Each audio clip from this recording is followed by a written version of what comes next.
Hey y'all, welcome to Detoxicity, a show about progressive masculinity. I'm the show's host and producer, Mike Joseph. If you enjoy what you're hearing on the show, I kindly ask that you smash the subscribe button on whichever platform you're using to listen. Also, please don't hesitate to rate, comment, and recommend. If you have someone in your life that could get something out of the conversations we're having here, tell them about the show. Also, feel free to follow me on social media. I'm DetoxPod Guy on Instagram and Tis Mike Joseph, that is TIS Mike Joseph, on Twitter. You can even email me, detoxpod@gmail.com. Don't hesitate to reach out if you know someone who might be interested in being interviewed on the show, or if you have any other ideas or constructive criticism. Most importantly, I thank you very much for listening. Stay well. Mike Bankhead is a musician based in Dayton, Ohio. During our interview, Mike talks about his close-knit local community and why the Midwest appeals to him. We discuss the cultural stigma that still exists around mental health in the black community, and Mike shares a couple of interesting stories about his experiences with law enforcement. Our discussion also covers faith in theology, perfectionism, and the awkwardness that often comes with being in environments in which you might be considered an outlier. I realize I sound like a broken record when I talk about how much I enjoy these conversations, but this was a really fun one. Let's hear what happens when two mics collide. My name is Mike Bankhead. I am in my early 40s. I am a musician. That's what I like to tell people first. I play bass. I compose on piano. That doesn't pay the bills, though. Really hard to pay the bills making music. So at this point, I still have a corporate job because we like having a place to live and insurance and food to eat. But my goal is I would like to have someone give me a paycheck for writing songs someday. And I'm working toward that. I try to approach music as a business as professionally as possible. So one of the few indie musicians who tries to do all the businessy stuff, get my T's crossed, I's dotted. I've got my own LLC. I pay taxes to the state of Ohio when I make sales because you got to pay sales tax if you're a business that sells stuff. That's right. I tell the IRS every year that I'm trying to make money making music. I don't make any. Still not in the black yet. But telling the IRS that I'm trying allows me to do things like anything that's music related. I can deduct that from my taxes and lower my burden to the government, which is kind of a nice perk of trying to make a living making music. Sure. Was music always something that was kind of in the cards for you? Was little Mike like, yo, I want to grow up and be a musician? No. Little Mike was not. You know what's funny is my family they still called me that until my dad died because. Are you a junior? I am not. I'm the second because my parents hate junior, so they literally put a Roman numeral 2 on my birth certificate. But I am named after my father, and I was little Mike my entire life, even after I got to be taller than him. That's a little weird. A little strange, right? Also, a little strange is when you go to your father's funeral, but it's like also your name. Really weird. That has never occurred to me. That's a trip. Yeah, my wife I think had a harder time with it than me. She was like, right, because she married me and not my dad. Right. But she's like, yeah, that was just really strange. Yeah, it's kind of you look at the program and it's no. If you think through it in detail. No, thank you. Yeah, I wouldn't wish that on anybody. Yeah, sheesh. So what brought you to music? What was the deciding factor in saying, hey, I think I actually want to do this? Well, first it was the love, which I think I had since I was a teenager. I feel like most people in our generation, there's sometime between your 12 and 18 where music is the most important thing in your life. Right? That those dark teenage years where you don't know who you are and you're still figuring things out, and there's certain music that speaks to you regardless of genre, because everybody finds something in some genre I find at that age. That's their thing, and it's the most important thing. So I never really let that love of listening closely and nerdily examining music go. I didn't start learning even how to play an instrument until I was around 20. Oh wow.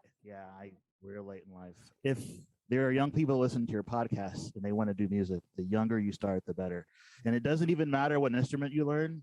the music is music, right? We're all playing in the Western canon. We're all playing with the same 12 notes, That's right. regardless of your genre and regardless of your instrument. And the earliest that you can get a base on how it works and music theory and just how to think about music, the better you'll be going forward. And that doesn't matter if you decide to change to a different genre or change to a different instrument. It's all usable. And I really wish I'd got an earlier start because I would be a better musician today if I had. But yeah, I was in my late 30s before I decided that I really wanted to actually record my art and try to sell it. And then I figured, well, if you're going to sell it, I should probably find the legal way to do that because, Mike, as you know, when you look like us, you do something the least bit illegal. That's no bueno, as they say. Yes, you are correct. So I try to do it the right way. I actually have a vendor's license for my music business because I sell things. Not all musicians probably go to those lengths, and maybe they don't all have the same worries that I do. Sure. They don't feel like they have to, but for me, it was like, if I'm going to do this, let's do it right. Right. So coming into deciding that you want to be a professional musician in your late 30s, some people might say, is that like a midlife crisis kind of thing? Or is it's the dad who's hit 35 or 40 or 45 and is like, oh crap, the clock is ticking. I want to do some stuff. Was that in the back of your head, or were you just like, look, man, I'm going to pull this trigger? That's a really good question. I thought about it a little bit, but really, once I got to the point where I felt that my art was good enough, and when you're an artist, we are always our own worst critic. Mm-hmm. But once I got to the point where I thought, this is good enough, I don't know how to execute the recording of it to make it appealing to others, but I found people to help me do that, right? Then I decided, if I was 16 and I heard this song in the music store back when we had those, right? You go to the music store, so you go like the listening station, and they'd be playing music, they'd be playing records on the PA, and you hear something, you're like, ooh, I'm going to have to go to the listening station and put that CD on and listen to it, right? Yeah. That's kind of one of my criteria. If I write something, I say, would teenage me dig this? And if the answer is yes, then it's good enough. That doesn't mean that what I write is popular. It just means that there's somebody out there that would like it, right? There's a niche audience that would dig what I do. And the business side is find those people and sell to those people, and then don't worry about the rest. And with enough work, it is possible to make a sustainable music business doing that. Not possible to get rich, but that's not my goal. Right. There are a lot of people who are in music for that reason, and I think if you're in for that reason, you won't do it very long. I make music because I have to, because I'm depressed and anxious enough as it is, and that's just one little thing that helps keep me a little closer to sane. I mean, not really, but like, I would do it anyway. I write for me. I have to. But if I write something that I think is good enough and universal enough, I'm going to try to sell it to somebody. I don't necessarily think there's anything wrong with that. Nothing at all. I think the reason music resonates with so many people is because people find common emotions so often in stuff that people write, whether it's a note or a riff or a lyric. Like there's something identifiable that, the light bulb kind of pops on and like, oh, I feel this too. And that's kind of always been my draw to music, even when I didn't really understand what that connection was. It's always been like, oh, this is something that I feel. This provokes some kind of emotion. Yeah. So when you're playing, and you mentioned being like your own worst critic, how hard is it to separate yourself and not just be like, this sucks, or the opposite, the complete opposite, and be like, man, my shit is dope, like everything is dope. Never that second one. It's hard, and I would never have ventured to a studio the first time until someone whose opinion outside of me that I trusted confirmed that my work was good enough. And who was that person for you? Oh, I'm going to credit him. I credit him every time I do an interview, and he's probably sick of it. He's a professional engineer named Patrick Himes. So just a brief backstory. He's from our community. He's from Dayton, Ohio. And when we were young, he started learning how to do engineering, started making records with local bands. And then he went off to Nashville to work in the industry, as you do if you want to be a big dog, right? And roll with the heavy hitters. And he worked in Nashville for a while, really, really perfected his craft, and eventually he ended up coming home. And, you know, here in Ohio, especially since Dayton's not really an industry town, you really can't charge as much per hour to run a studio here as you would charge in Nashville with a bunch of industry people. But I think he likes being here better. His dance card's always full. He knows most of the people in our small music community. Sure. We all know his work. Some of us have known him again for 20 years. But when he first came home, I went to see him play a gig, and I mentioned I'd been writing. And he's like, yeah, send me some stuff. And I sent him a few songs that I had not discarded. I used to throw away a lot of stuff, which I've learned. Now, don't throw it away. Just put it to the side somewhere and repurpose it. Yes. But, you know, that's the insecurity of the past, right? Now, I write something that's garbage. I don't throw it away. I just put it somewhere. So maybe I can take a piece of that and reuse it. Keep working on it or do something with it. Yeah. But I used to throw away a lot of stuff, but I had enough stuff laying around that I thought I hadn't thrown away yet. And I sent it to him, and he's like, yeah, this is good. We should make a record. And had he not come back home, had I not had that person that I trusted, I might never have made the first record, which when I look back on it, I had no idea what I was doing in the studio. I'm very proud of it, but every time I go back and do more music, it's better, which I think it should be. Yeah, that's the goal. Anything you do work-wise, the more you do it, the better you're going to get at it. But yeah, I was a little ambitious. I put 13 tracks on that first one. I grew up on CDs that were 45 minutes to an hour long, and when I was a kid, you listened to them front to back and did that's right. thing, and I wanted that experience. Again, I'm trying to please teenage me. So I made a record that I would have liked as a teenager. So my first one, I feel like young people might find it ponderous and a little long as far as the runtime, but I had a story to tell, and I made the record I wanted to make. And again, someone whose expertise and opinion I trust told me it was good enough. And I feel like if I brought him something that wasn't good enough, he would say, go work on this, so we're not going to record it. Yeah, so it's still difficult. There are things I write still. Very rarely do I write something and like it right when I'm done. Okay. I am notoriously editing lyrics, editing music, trying to find a better way to express something, trying to find a unique way to express something. Do I have to use that chord? Everybody uses that chord after this other chord. Is there a way that I can do this? I don't want to bore myself or the audience, and I'm forever tinkering. Yeah. I like the idea of being critical about your own work. There's a fine line, I think, with a lot of creative people. There's a level of being critical where you want to perfect something and then go, hey, well, let me put this out. And then there's a level of critical where it's like, I'm just going to keep working on this and it's never, ever, ever going to be finished, quote unquote, good enough. Yeah, I struggle with that sometimes. But one of the nice things about the modern connected age we live in is we have access to talented people whose work we respect that we didn't have access to before. And there's a songwriter who I like named Dan Wilson. He's from Minnesota, and everybody has heard his songs, even if you have no idea who he is. Yes. Yes, you have. Yes, you have. Because these days, he has a band, but these days he spends most of his time writing for pop stars, right? But on his Twitter feed, he dispenses free songwriting advice. And it's brief and it's useful. And he says something about how do you know when it's done? When you can't take anything else out of it. So it's like the opposite of the way most people think. A lot of people just want to pile more stuff on. Right? But how much can you streamline your idea? How much can you remove and still have it be coherent and make sense?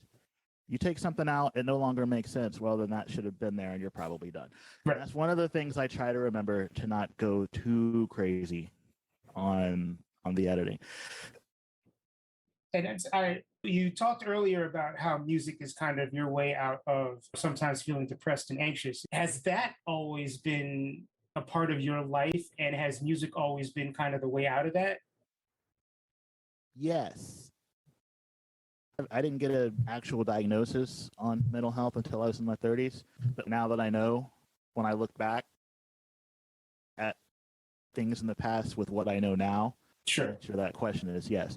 So I'll give you a super recent actual yesterday example. Oh, wow. Yeah, the last couple of weeks, as the kids say, to keep it 100. Just been really. The kids, We're in our 40s, Mike. We don't have to do this. Okay, I'm sorry. All right. The last couple of weeks have been very difficult. Just really struggling. No motivation. I used to have panic attacks. They kind of went away for a while. They're back. I haven't even opened my corporate work computer in 2 weeks, which makes me really kind of worried for this coming week because I'm determined to do it tomorrow. And I'm like, man, I hope my boss has decided to keep me employed. But just the last 2 weeks have been very bad, depression and anxiety wise, just really bad. And yesterday there was a community music event called Porch Fest. And in New York, I don't know if you have such a thing because your city is huge and tightly packed. Different neighborhoods in New York and Brooklyn particularly have Porch Fest-like activities. And when I lived in Boston, Porch Fest was also a thing. Okay. For folks who are listening that might not know what that is, in the city or community, they take a neighborhood and there's a commission that sponsors it and everything. And the residents of this neighborhood offer their porches to local musicians. And it's a free basically it's a free concert for everybody in town that can drive to the neighborhood park and walk around. The musicians only get paid in tips, so there's no admission. It's fantastic to attend as a guest. They keep it diverse. Our Porch Fest yesterday in Dayton, Ohio, which is not a huge town, by the way, but we had a hip hop and country and a salsa band and indie rock and rockabilly and blues and a Celtic band or two, and insane diversity of product. And that's what you want. You want people from all walks of life to come to the neighborhood and have a good time. So yesterday was the first time that I had been invited to play. I've attended in the past and loved it, but this is the first time I got a chance to play. So also a thing about our community I should clarify is since our town is not big, the musician community is small and everybody pretty much knows each other. Sure. A lot of people are in 3 or 4 or 5 bands. In fact, for my full band performance I did, I stole the drummer from another band called Sadbox. Not stole, I borrowed him. So I'm getting ready to leave to go load into my set, and I find out that the drummer I've stolen, his regular band Sadbox, their bass player, is self-quarantining because he came into contact with the virus. He doesn't have it. He's just doing the smart thing and staying away from people. So this band is down a bass player, and I happen to play bass. So I'm like, I love your band. I love your songs. Mind if I, jump in there? No, this is like 2 hours before they're supposed to play the show. And they're all like, yeah, sure. So I had like a 15-minute crash course on the chords. Good Lord. Right before, 15 minutes quick run through right before we played. And I know the songs from listening to them in the car and listening at home, but knowing from listening is not the same as trying to learn how to play them. Sure. That's a totally separate way that you listen. But everyone was really laid back, and they were not too concerned about me messing up their music. And it was such a freeing experience. I didn't write these songs. I just liked them. And I like all these guys. They were friendly. And that was probably the happiest 45 minutes I've had in I don't even know how long. Wasn't even my set. I showed up, learned a bunch of stuff, and jumped in and just played music for the art of it. And felt helpful. Even if it was just 45 minutes, I did somebody a solid, and it felt good to help. And then looking out and watching people from the community watch by and stop and take pictures and see the smiles on the audience's faces, and that's why you do music right there. Mm-hmm. And this wasn't even my music. So I mean, I'm basically a listener just like everybody else because I like this band. I just happen to be listening while trying to give them some bottom end, and that was great. And I'm still a little bit living off of those endorphins from yesterday. That made me forget just a little bit about how bad the last 2 weeks have been. It's hard to explain how, I'm trying to think of a better word than good, satisfying that was. I just got to be, I'm a songwriter. I should be able to do better. You can't always have all the words all the time. We'll go with satisfying for now. Satisfying works. Yes. Probably better. Okay. We'll go with gratifying. Yeah, let's go with gratifying. All right. So in terms of the not feeling great and you officially getting a diagnosis in your 30s, it was the same for me. I got diagnosed when I was 31. And what's interesting is that we're about the same age. So I'm wondering if this is like a universal Black people thing. where you are either subtly or directly discouraged internally and externally from finding out why you're feeling the way you are? I think we're discouraged in the culture from even talking about the way that we feel, Sure. let alone trying to get help for it. And I say this based on my childhood and adolescent experiences with my I would never have told my parents this. I mean, I can tell my mom this stuff now, and my poor mom, she's very sad when I tell her these things because she's like, well, how did I not notice back then? And it's like, well, she's a product of her upbringing as well, right? So, yeah, I think that's just part of the culture. I don't know how to fix that. And it's really funny because when I first started getting help, I thought I was dying of a heart attack, and it turned out to be a panic attack. And then when it's your first one, you can't tell the difference. I did not know this at the time. I know this now. But after all that, my wife's like, yeah, I knew you were depressed when we were dating. And I'm like, that might have been useful. Right. Could you have told a brother? Like, you know. I mean, maybe if you had said something. Now, I can be stubborn on occasion, so I might have blown it off. But I feel like, I mean, before we got married, even we had enough of a communicative relationship where if she would have said, "Yeah, I really think you need to get help," I would like to think I would have listened. Would like to think it didn't take my body like having a visceral physical reaction before I would have done something about it. Seriously. But once the panic attack started, there was no longer any. I mean, the proof is in how your body just can't handle life anymore. It just, or what you're doing in life, it just stops being able to deal with it. And that is what made me actually look into it and get treatment. But yeah, when I look back on things in the past, I feel like I've probably been messed up so long, but I don't know what normal is. I don't even know what normal is supposed to be. How would I know what normal is? This is all I know. I don't know that there is normal at all. It takes a lot to realize, particularly, again, for people in our age range and older, because I think that the stigma is even larger when you go up in age. So for people our age, and then for Black and brown people, particularly those who did not grow up with any serious financial means, I think that there is this stigma. One of the reasons I do this podcast is to kind of erase that stigma, not being taught to express feelings and talk about your feelings and taught to repress everything down, which then manifests itself in things like panic attacks. And then a lot of people, I think, internalize and repress and stuff that shit down until they explode. And sometimes when you explode, like, you can't come back from that. I don't like talking about it. I do because we're supposed to. And talking about uncomfortable stuff, as you said, is kind of the point of your podcast. But why do you think I write songs? You know, like stuff that I won't say to somebody is totally in my lyrics. Right. If you know how to look. Right. And I would have to imagine that's why a lot of people write song lyrics or write poetry or draw or paint or whatever. Creative expression is a great way to get those feelings that you can't quite put a name on out into the open. One thing that's also kind of cool to understand based on what you're saying is that it's not like you get help and, oh, everything's great now. It's a work in progress. Yeah, and I think that's mostly difficult to understand for religious folk. I'm religious. But mental health is a medical issue. And there are people who will say, oh, just pray more and have faith, and that'll fix it.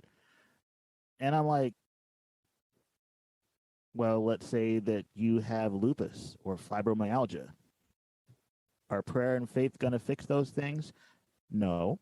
You need medical care from a professional to deal with the problem. Prayer and faith might give you the push and the resolve to push yourself through it, but it won't fix the problem. Mental stuff's no different. And it took me a while to learn about this and recognize it, but I require assistance to fix the problem. And yeah, faith might help me like hang in there, but you can't pray away medical problems. Right. Right. People use faith differently. And it's interesting. This is a topic I have not talked about very much because I'm still kind of working. I mean, I'm working through a lot of journeys, but my journey with regards to faith and religion is still very much like this, where I do think it's important to have a spiritual center and it's important to have faith. A lot of organized religion bugs me, but also the idea that a problem can be solved or that you can make effective change on something just based on prayer. I feel like prayers should be kind of like a call to action as opposed to a standalone solution. Yeah. So I'm kind of curious where you stand on all that stuff. This is not a theological podcast, but I agree with exactly what you just said. Praying for something and then doing nothing to help make that happen is not really useful. And I'm assuming you have listeners from all different faiths, and you probably have listeners that are atheists.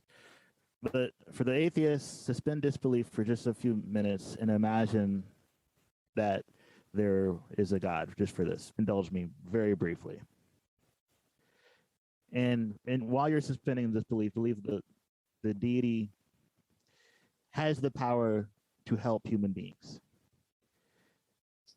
If you ask for help and then don't do anything to help yourself, why would that person be motivated to give you any assistance? I mean, I'm not a parent, but I feel like it's probably similar to parents. The kid says, hey, mommy, daddy, help me with my homework. And if you don't start your homework, why are they going to be motivated to show that you're interested in solving the problem? And then the help will come. End of theological portion of the podcast. I actually don't want to alienate your listeners. I have actually things to say about this. No.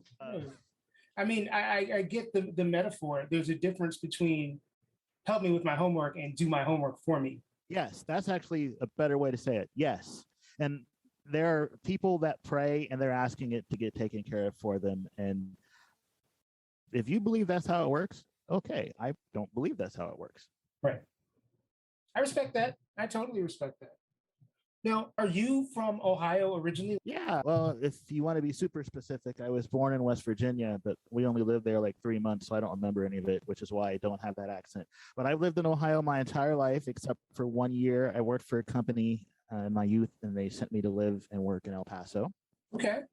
Way in West Texas.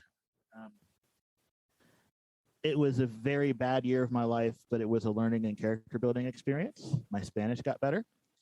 Pretty much everybody out there speaks Spanish. Right. But I learned I'm not cut out to live in the desert. Just things that I take for granted here. I'm going to try to make sure my community in Dayton listens to this podcast. So I'm going to talk to them. And if you have kids or no kids, this stuff that you don't even notice in your day-to-day life, you miss when you live in the desert. For instance, in our highways, which, you know, this part of the country, there's not a lot of buildings clustered together outside the city. So we have highways and there's lots of vegetation everywhere along the highways. Even in the middle of the highway, there's green grass and trees. There's nothing green in West Texas except for irrigated golf courses. Everything is brown. So like, even like on the when I would come home to visit, I would just be like, oh, it's so green in the median of the highway. No one's looking at that ever. You take it, you don't even notice that there's grass there. But when you go to a place with no grass, it makes you miss little things about home that you didn't even know you missed. And kids that grow up here, so many of them want to just get out because they don't want to live in the small town Midwest. And the more that I've traveled, because I used to travel a lot for my corporate job internationally, and also that year in Texas, those things taught me that this part of the country is not a terrible place to live. Now, there are people that live in El Paso that love it, and I get it. You like what you're used to, right? But I grew up with winter. They don't have winter. Now, when it gets to like 50, people think it's cold outside, and people are still wearing jeans in 85-degree weather. And I'm like, what's wrong with you people out here? Both of those things are wrong. Objectively wrong. There's a mountain range north of town, actual mountains. I mean, they're not like the Rockies, but they're bigger than anything we got. I saw snow on them exactly one morning the entire year I was there, and it was melted by like 10 in the morning. Wow. Like they got it, even everything, the mountain was brown. I saw cactus and I actually kicked a tumbleweed. I didn't know that tumbleweeds are basically just like a convention of thorns. Like it's where thorns go to have a party and they just roll around. I mean, I'd only seen them in cartoons, right? So Right. I was like, oh, I'm gonna look. No, don't kick tumbleweeds, people. I saw roadrunners. Like actual Roadrunner. They don't look like in the cartoon, and they don't make the beep beep noise. They do run though, and I'm like, you got wings. I don't know why you're trying to run. Like if I had wings, I don't think I'd be running. But you're like giving me like I'm having a wow moment right now. Because I'm like, if I knew how to fly, why would I run? In the spring out there, they get these windstorms. And I lived in an apartment on the second floor because I was afraid of rattlesnakes. I didn't see any. I was there for a year, didn't see any, but they have them. But they get these windstorms, and I'd come home from work, and there'd be like a pile of sand under my front door because the seal wasn't very good. And I'd have to like, second floor. That's how much sand, desert sand blows in the air, and they have these windstorms. Like, wow. Yeah, I mean, these are very mundane life experiences, right? But like, if you're not accustomed to remember. Them, yeah, I mean, right. It's a different style of life, and just the people were nice, but different than Midwest nice. I was not comfortable living there, and when they fired me, I could not have moved home faster. I didn't even think about trying to find another job and staying out there. I was like, no, I'm gone. I'm gone. Yeah, the desert doesn't sound very attractive to me. No, I mean, if you like your life with no rain or precipitation except for once every few months, then it is for you. Mexican food was great because I lived like a mile or two from Mexico. Like I was very actual Mexico, right? And El Paso is like 80% Hispanic. Lots of first and second generation Americans there. Everybody's bilingual. Not everybody. Like a lot of the folks at the Army base aren't because they're not necessarily from there, right? They're from all over the country. But like kids, I'll speak like Spanish at home and English in school. So they speak this weird Spanglish mix, which I found to be hilarious, and I adopted some of it, which makes my Spanish-speaking friends laugh at me. If you're gonna speak more and more language, you got to play with it sometimes, right? Yeah. I miss having easy access to tamales. There was a tamaleria like down the street from my apartment that sold like a dozen for $7. And we don't have tamalerias in Ohio. You got to like know some Mexican folks if you want tamales. And there's so much work.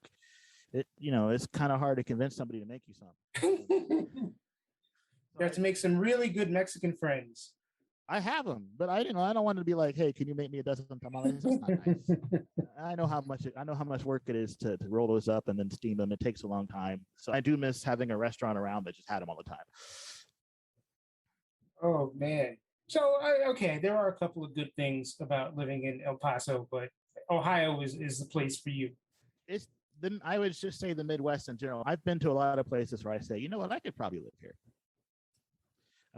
We set the expense aside. Ohio is very easy to afford to live in. Like the cost of living here is low. So yeah, that's my understanding. Now, what is the racial makeup of Dayton? That's a really good question. I feel like it's probably 35 to 40% Black, but they all live in the same part of town, like in most American cities. Not all, but Dayton is very segregated, like most Northern American cities, and there's historical reasons for that. There's a lot of Latinos here. A lot of Hispanos. And when I was young, there wasn't too many other different looking folks, but as I've gotten older, I've met some Russians and met some Chinese folks. There's a couple of really good Vietnamese restaurants, which means there are, in fact, I used to work with a Vietnamese gentleman. So we're not New York diverse, but there are a couple universities here, and that helps. We're a lot more diverse than I think it was when I was young. Sure. And I mean, diversities are great. Not only do you get fantastic food with the diversity, you get different worldview and different life experiences and different languages. And I'm a language nerd. Might be part of why I like music, because the ears and listening are involved. And I mean, I don't speak too many of them, but if I had the time and the ability, I would learn as many as I could, just because I think it's fascinating the way that humans express themselves through language. Like the language you learn as a child influences your, like, literally how you think. Yeah, absolutely. And we all feel the same things as human beings, but we express those things in completely different ways, sometimes based solely on the language tools we have to express those things. And that stuff is fascinating to me. I agree with you there. Small example, really small one. In French and Spanish, the words for to be able to do something and power are the same word. Doesn't that make all the sense in the world? It does. Right? It does. Yeah. Yeah. So if you grew up speaking those languages, because of the way your language works, you forever have those two concepts linked in your head. Right. Because they're literally the same word. Same thing. Right. Yep. Exactly. For us, they're not. We can see it. Like you explain it to somebody, like I explained it to you just now. You can make the connection. Yeah. But it's not the same as that's literally how your language functions. So that's how your brain functions when those concepts come to you. And you can draw a line to how that affects the way that you think about those concepts, because conceptualizing them is completely different just based on the way the language works. So from a professional standpoint, as a musician, now you make music that isn't necessarily like, you're not making hip hop or soul music. I don't have that skill set. Right. I actually would love to make a soul record. But it's funny because when I think of Dayton, I think of all those funk bands that came out in the late 70s or the early 80s. You should. Yes. We're proud of those guys. But what is your experience like as a Black man in the different musical circles? So I'm an indie rock guy. That's the scene I run in usually. I would like to actually try to get to all kind of shows. But when I was young and first starting to go to shows, I was pretty much the only person that looked like me at any of the shows. What's nice is that the community here is not racist. I mean, if they are, they're keeping it very well hidden. But I felt accepted from the first shows I went to. And in fact, I can still remember the first local band I saw. And the reason that I ever saw them a second time is they were nice to me.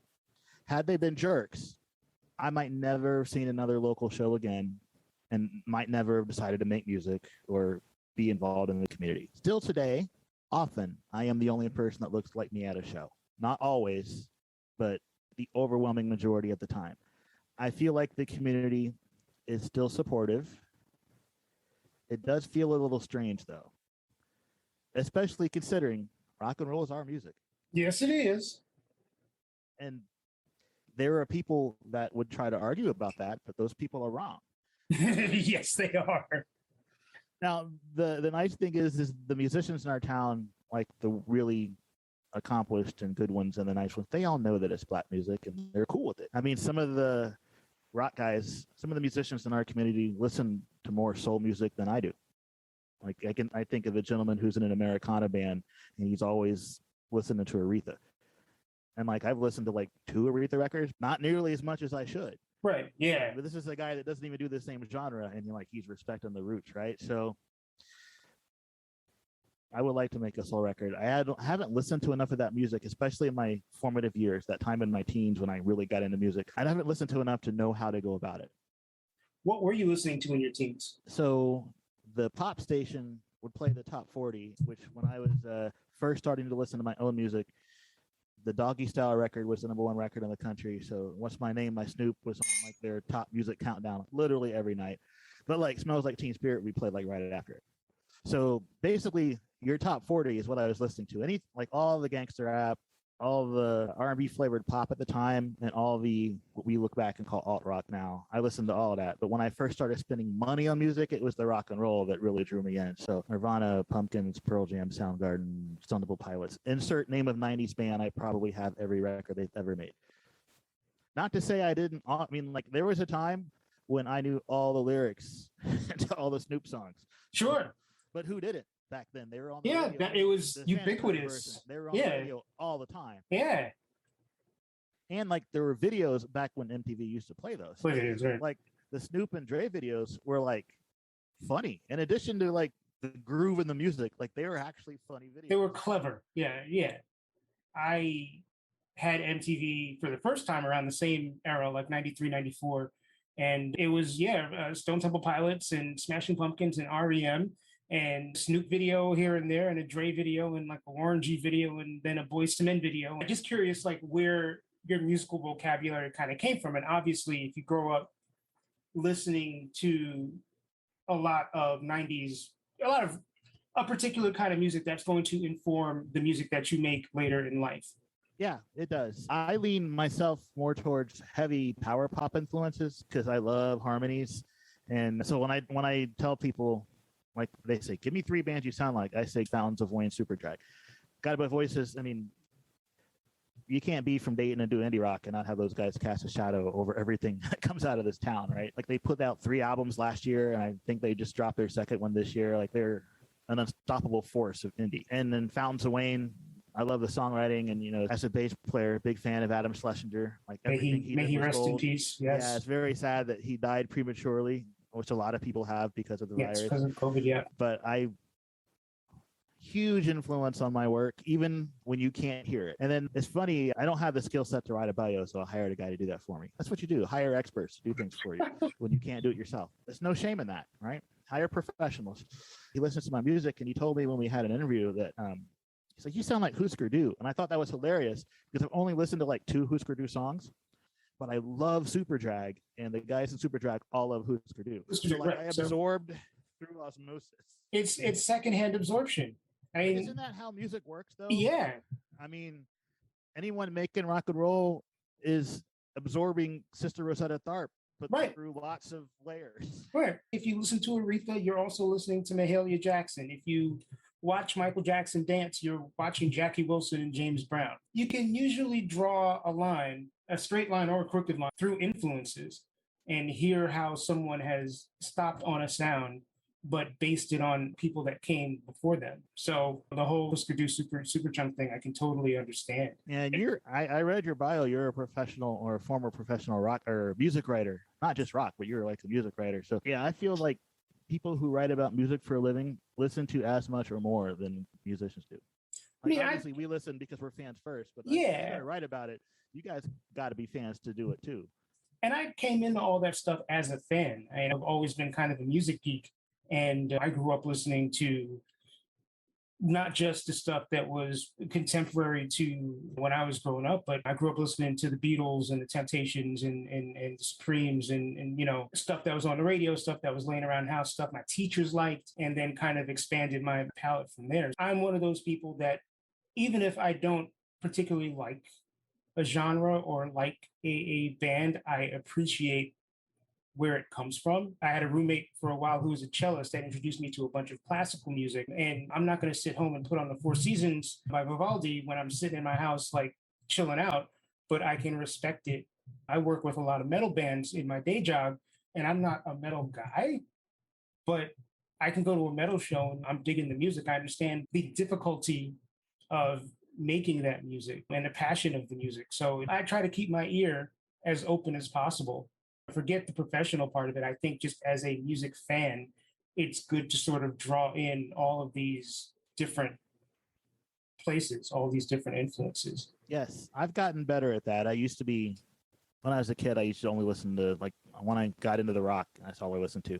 But I'm getting better at listening to other stuff. So I've been to a metal show, but it was a long time ago. And I think it's a little too loud and fast for me now as I get older. However, like, metal dudes usually can really play. Yeah, I mean, like, to play that stuff, you got to be pretty good to be able to play that fast. Yeah. And I mean, that's where I've kind of had experiences similar to you. Obviously, I'm not on stage, but it is a weird feeling to walk into a show and be like, everybody here is white. Where are the people of color? And even outside of shows, even in corporate settings, to kind of walk into that situation, it's this weird kind of all eyes on me, but I'm not sure how I should feel about this kind of thing. I don't know how that affects you, but it's something that I feel like you don't not notice.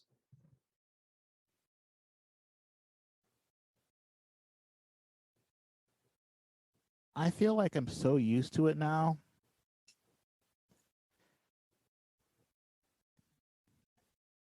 The pause is me trying to find the right way to express it. Sure. It will never not feel strange. Even in a community of musicians as accepting as mine, it always feels strange.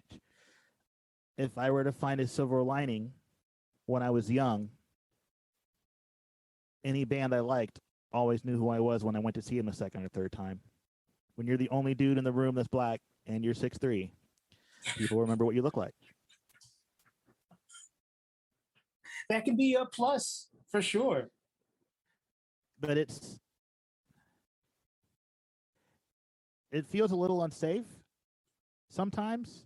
Sure. Like, you have to push that down, but that's been most of my life. So I guess I'm used to it. And I, like you, have tried to explain this to white people before, but like explaining it don't do it. I just want to drop them off like in Namibia for like a week or something and then go get them. Yeah. How'd that go for you? Yeah. Everyone looked at me. Yeah. What's it? Didn't feel great. Did it? Yeah, exactly. This reminds me of when I went to China for my corporate job. Exact same thing, just different, right? Just like on a rock show, only everybody's China. So not only am I darker than everybody, I tower over your average resident of Guangzhou, and people will just openly stare at you in public. That's got to feel real strange. It was weird. It was even weirder when people started coming up and asking to take pictures with me. I mean, they don't speak English, but there's certain gestures that are international, right? Yeah. So I feel like maybe they thought I was in the NBA. Yeah, it's like, did they think you were like Shaq? I mean, I'm only 6'3". I'd be a point guard. I'd be short for a point guard these days. But I felt like being kind of in a zoo. Like, hey, there's the strange foreign guy. Everybody stare at the strange foreign guy. But like, in defense of the people, I didn't meet anyone that was mean to me. Everyone was cool. Food was great. Go to China if your company sent you. But yeah, it was. Maybe I adapted to it so well because I'm so used to being the only black guy in a room. It was like, whatever. Right. Yeah, I can see that. No, it'll never not be weird. Like, you're all there for the same reason. Even like, let's just set aside the rock shows, like the person with an acoustic guitar songwriter nights, which I love to go to. Every now and then, there's another black person or two who will come and play those. And I'm always happy when they do. But very often, even if I'm not playing, I'll just go to attend, right, to support the community. But very often, only black guy in the room. Half they're musicians. So when I'm around musicians, I feel like they're my people. There's a certain amount of the same language we all can speak and share. And even just seeing someone play music for a half hour makes me feel better about life. But again, when you're the only person in the room that looks like you, it's just always something there.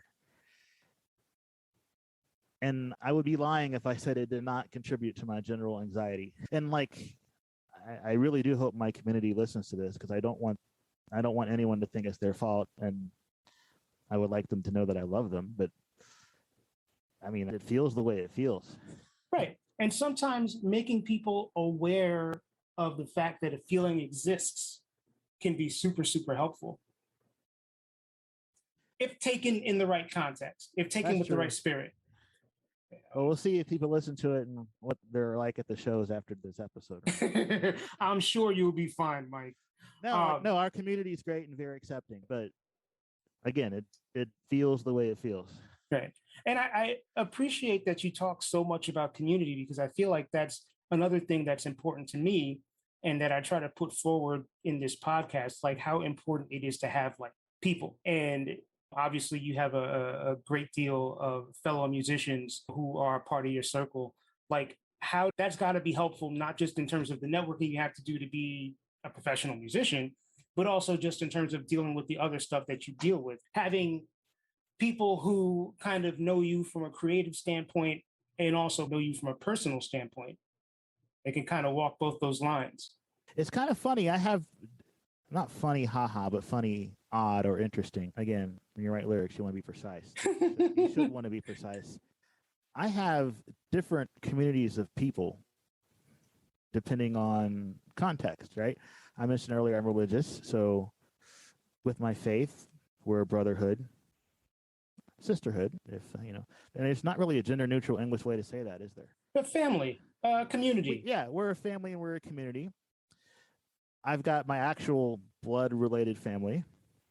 I have decades and decades of friends I've made, some of whom live not in this country, but I have a handful of very close friends who I love very much. And then I have the music community. So depending on context, I have different people in my world, and they all help in their own ways. Like I wouldn't go to someone from my faith community if I was having a particularly difficult time expressing something in a song. Right? Sure. Just like if I had a particularly interesting thought on a Bible verse, I wouldn't go to someone in my music community with that probably. It doesn't mean that I love them. It doesn't mean I don't love all the people. It's just that different people in your life, you have different kind of relationships with them. Right. But what I love about our music community in Dayton, one, again, I've said this already, but they were accepting of me from the get-go. But I never felt like I shouldn't go to shows because I look different. I haven't felt like I shouldn't do rock and roll because I'm Black. And that would make me very angry if someone ever tried to make me feel that way. And just watching the way people in our community interact with each other. Many of the musicians are in multiple bands. Our town's not that big. People will jump in and help when called on. I mean, the only reason I'm able to make records here is because I invite or beg musicians in my community to come play with me in the studio. And the overwhelming majority of the time, after I offer to pay them, they say no. Now, I believe that musicians should be paid for studio work, which is why I offer. But if someone says no, I might not ask again because I ain't rich. So your time and your talent and your effort for free means a great deal to me. So also, I hope that the people that have played on my records hear this and realize that I appreciate all of you, whether I have actually paid you money or not. I at least asked all of you. You did ask. If I could pay you money. Always. You have to. Like, to me, you have to. As enjoyable as music is, it's work. And people that don't do music don't understand that. Yeah, it's not like records come on a music tree and fall off of the branch. I mean, kids think they do. Like, hey, I got all this music on my phone for free, which breaks my heart. Like ways that I can't even explain, but it's work. If you didn't write the song, there's a certain amount of labor required to learn, to gather the skills enough to execute. There's a certain amount of emotional effort and energy it takes. Again, it's enjoyable, but it's work. Still work. But if I lived in a city like Nashville or New York where the musicians are unionized, I would not have been able to make any records. I wouldn't have been able to afford it. Sure. And so I think my records actually speak very well of our community, because if you go look at my liner notes, my first record, I've got like 12 guys on there. Well, not just guys. I have 12 men and women in the liner notes, and just because I ask different people who I have enjoyed seeing play over the years, and people are generally kind enough to say yes, but not just for me. If you pick up most albums that are made by independent musicians in our town, regardless of genre, there are people outside of the band or outside of the artist or outside of the project on that record. We're a very collaborative community. I don't feel like there's a lot of jealousy or bickering. I mean, if there is, it's just not happening when I'm around. And I would like everyone to succeed. Like, we have a pretty good metal scene in our community, which is not my thing, but we have metal bands here that are actually touring the world and doing the thing. Good for them. I want them to be successful. Yeah. We have a great hip hop community here, and I've only been to a couple of those shows, and I would like to get to more. But I want those guys to be successful. I don't really like country music. I'm trying. There are levels. The reason I'm trying is because my uncle, who actually lives in your town, my uncle lives in Brooklyn. He's been telling me for years that country music's our music too, boy. For years. It is. And I mean, he told me that when I was young, but you know, when you're young, you don't listen to anything older people say. But as I've gotten older, I've learned that he is right. So I've been trying to expose myself to more of it. We have very talented country musicians in our town, and I would like them to be successful, even if it's not what I would opt to play the first time I pick up a CD or whatever. Like, I want everybody, if you want to make music, I want you to sell all the CDs that you have. I want you to sell all your t-shirts, and that way you can afford to make more art. Like, that's what I want for everybody. And I would hope that that's reciprocated. Maybe part of that's because we're in the Midwest and kind of like we have a stereotype for being relatively friendly folk out here. And I was thinking about that, and I think what separates a town like Dayton from New York or an LA or Nashville, and really those are only three cities in the US that I would probably apply this to, is that everybody's trying so hard to get discovered in those three cities that there can be some stepping on of toes, like intentional stepping on of toes. And so things can get a little bit cutthroat. Whereas I think any other city, any other town, it's the community aspect. If whoever gets there first sends down a rope and lifts everybody else up, like everybody's lifting each other up. Yeah, I mean, that's how it should be. And also most folks around here, there's not a lot of people that are trying to do music as a living. I think if you ask all of the musicians, would you like to? They'll all say yes. But do you have a plan for that? Nah, which is fine. And it was mentioned to me yesterday at Forge Fest. One of the musicians was saying, I'm glad I'm not trying to do it as a living. I don't have an A&R guy telling me what I can and can't write. And I said, well, that's a very valid point. Now, I would love to write it to get a paycheck in exchange for writing songs, but I also don't want someone telling me what kind of art I need to make. Right. Yeah. And not being tied to that industry structure does afford us, by us, I mean everybody in the community, a certain amount of artistic freedom to go do the stuff you want to do, and you don't have to worry about someone saying to you, we can't sell this. Right. That said, I would love to sell my music, but I realize I don't write popular music, and I'm okay with that. Like, I'm going to make the art that I want to make, and it's my challenge as a business person to find the audience for that. And I believe that that's something that all of us, no matter what kind of music you make, even if you don't see yourself doing music for a living today, I think if you make good music, there is the possibility for you to do it for a living if you find the people who will buy it. There's way too many people in this world for there not to be some small subset of them that will support you. And you don't need 17 million fans. You need just enough that are willing to spend money on you. I mean, unless you want to be like Justin Bieber, then you need 17 million fans. You just want people who are loyal. Yes. And you used the word networking earlier. Among musicians, yes, but with fans, that's more like a relationship. Like, you want to show how you are as a person to the audience. In addition to your art, if you're not making decent music, then that's a non-starter. But apart from the art, you want to have a personal as possible relationship with the people that listen to you without being creepy. Like, I try not to be creepy. But when you're an independent musician, every single person that buys something from you matters. Like, every single listen, every single sale, like, those people are not just numbers. They're actual human beings that I would like to connect with on a personal level without being creepy. And then maybe they'll come back. Hey, I wrote something new. And, I don't have it on a CD. I put this one on streaming. So, that's going to cost me. But, I want to share this art with you. And then eventually, when I do have a product, I hope that you reward, or I hope that I've garnered enough trust with you that you will buy the future product, right? It's community building. It's community building. At the very basic intro level of it, it is community-based structure. You're forming a relationship with somebody that's mutually beneficial. Yes. And if, as a listener, if I'm not for you, cool. I don't want to be your enemy, but, go move on and find something else you like. Right. And I'm not going to be offended. Yeah, that's that kind of stuff that keeps me. I mean, I would make the music anyway, but that's the kind of stuff that keeps me motivated to continue trying to sell the music. That's awesome. I write so much stuff that no one's ever going to hear. And sometimes you got to write something for you that no one needs to hear. And that's okay. Because sometimes you got to write the bad ones to go find the good ones. Every song that you write, it's not going to be Interstate Love Song. I haven't written that one yet, but I'm looking forward to writing my Interstate Love Song. I'm sure that Scott Weiland, may his soul rest, wrote like 20 crappy songs before he was like, oh, this is a jam.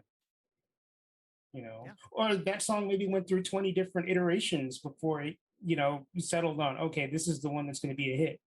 Also, I get it. By the way, to bring it back to work, that's work. Doing a song and then putting it through that many paces. Do you remember when a couple years ago when somebody leaked Radiohead's catalog and tried to hold him hostage, and Radiohead was like, yeah, whatever. And they just put, all right. So I thought was the coolest thing ever. And it was just like so much music. So I didn't have time to listen to all of it. But I did listen to like an hour and a half of it. And a lot of that stuff was very early versions of songs that ended up on records. And it was very educational for me to see, oh, they are always editing and tinkering too.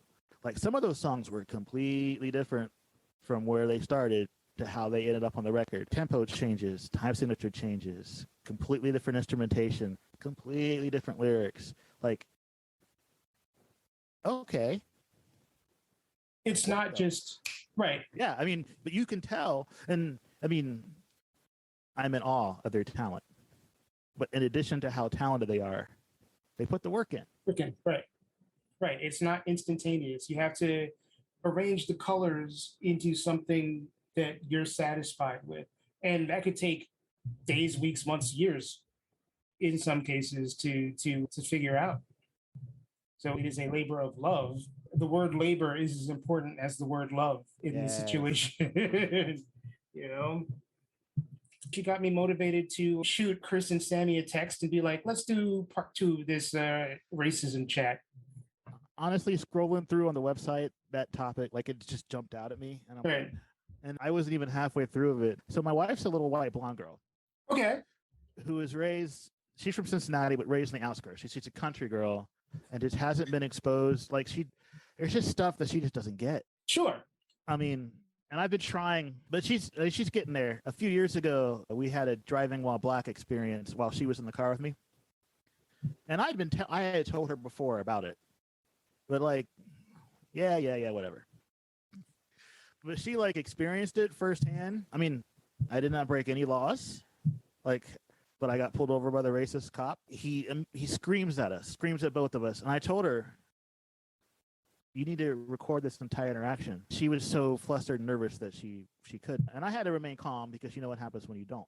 But when it was over, I a little bit was so frustrated and angry from, you got to keep it in because you don't want to get shot. And so, I mean, it was bad. I took it out on her verbally in the car on the way home. Like, why did you not videotape that? Like, do you not understand that when he shoots me, it'll be because I had weed or cocaine or went for his gun and if you don't videotape that is my word against his, and I always lose that. Right. So you, as the white girl in the car, when something bad goes down, needs to tape that so that you can get a settlement. Like, I'm thinking of her, but none of this was in her head. But he just messed with us enough time to ruin my day. Oh God! Searched me without my consent, and then sat me in his car for a bit. And I have no criminal history.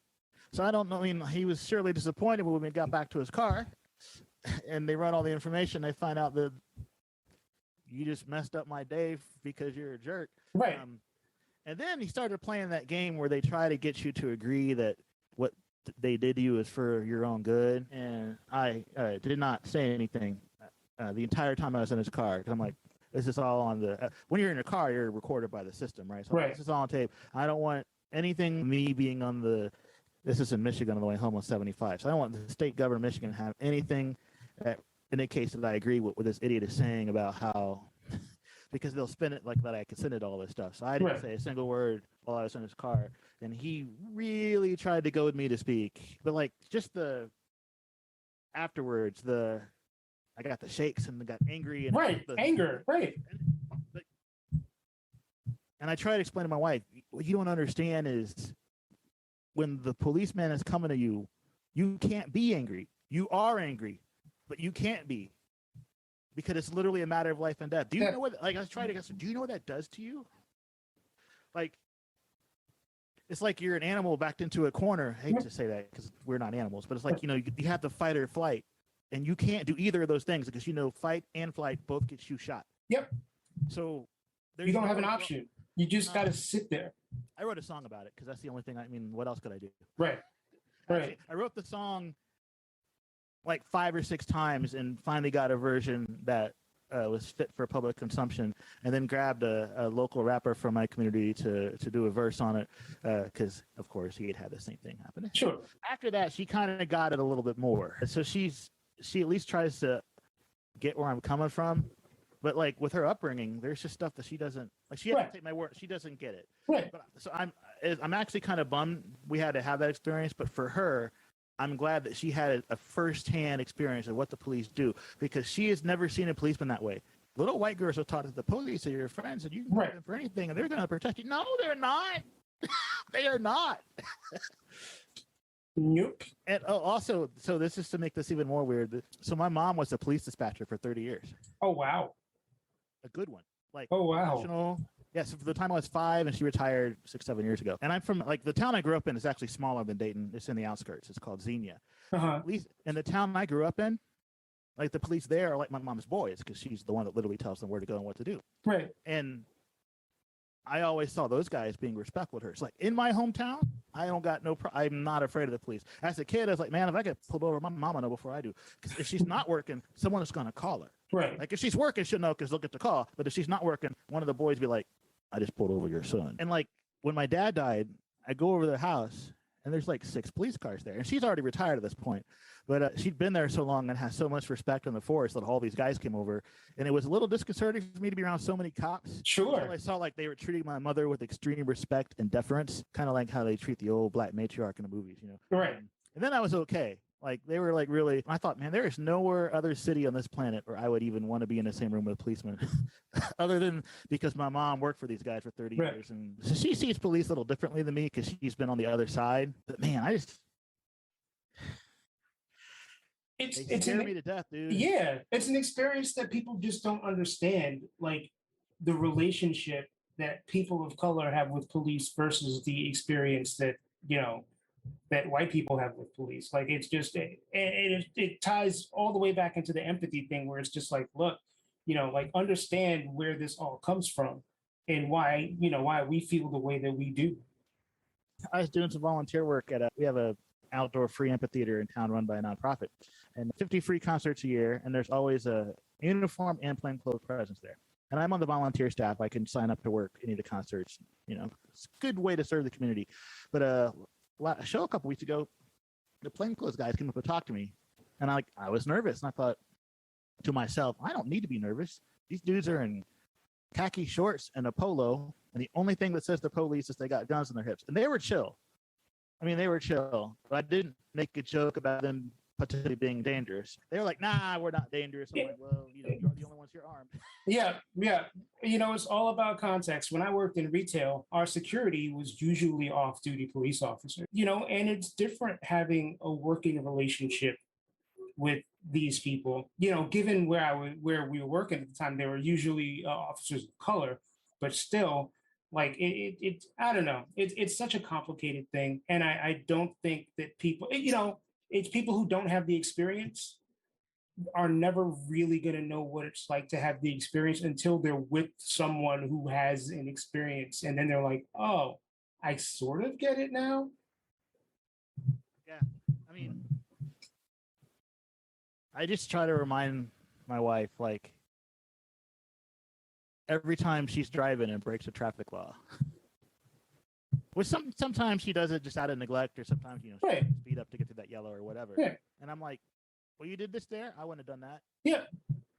Different outcome. And it don't matter, because you might not be able to see where the police guy is, but whether he's there or not, assume they are. And just like, I was like, you just don't want to give him an excuse. That's right. They'll pull you over. They don't need an excuse to pull you over, but don't give him one.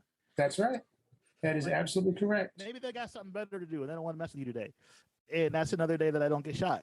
And I hate that I feel that way, because they're obviously not all, like, the dudes of the amphitheater were cool dudes. We had like a nice 15-minute chat about music. They were chill. I thought to myself, if this dude pulled me over next week, would he remember that we had this conversation? Right. I don't know. Right. You're absolutely right.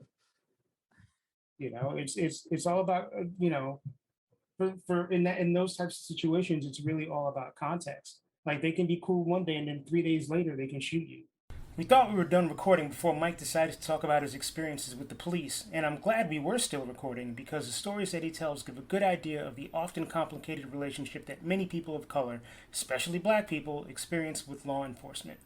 I do my fair share of preaching empathy as part of this podcast, and I really urge listeners who do not know what it's like to have a difficult experience with those who are sworn to protect and serve to stop for a second and imagine what it might be like. Kudos to Mike for being so open and honest in our conversation. As I often do, I feel like I've made a new friend after talking to a podcast guest.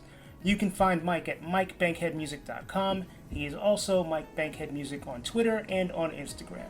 How's that for uniformity? I should probably take lessons from him. Thanks again for listening to this episode. We really hope that you stick around and listen to future episodes or past episodes if you feel so inclined. You can obviously listen to Detoxicity on the podcast platform of your choosing. And if you want to get in touch with me, please hit me up on Instagram at DetoxPodGuy, Twitter, @TizMikeJoseph, or you can email me at detoxpod@gmail.com. Always willing to hear constructive criticism, thoughts, ideas, realizations, and if you yourself would like to be a guest on the show or you know somebody who would make a good guest, I will take recommendations from now until the end of time, so please feel free to reach out to me. I want to thank a couple of people who've been very important to this show. Calvin Williams composed the music that you hear at the beginning and end of every episode. Jacob Block composed the logo, or created the logo, for the show. And I want to give a special shout out to Andrew Grossman and Jeff Giles for providing inspiration for me to come up with this idea and bring it to fruition. Once again, thank you all for listening. I really, really appreciate it, and take care of yourselves. Peace.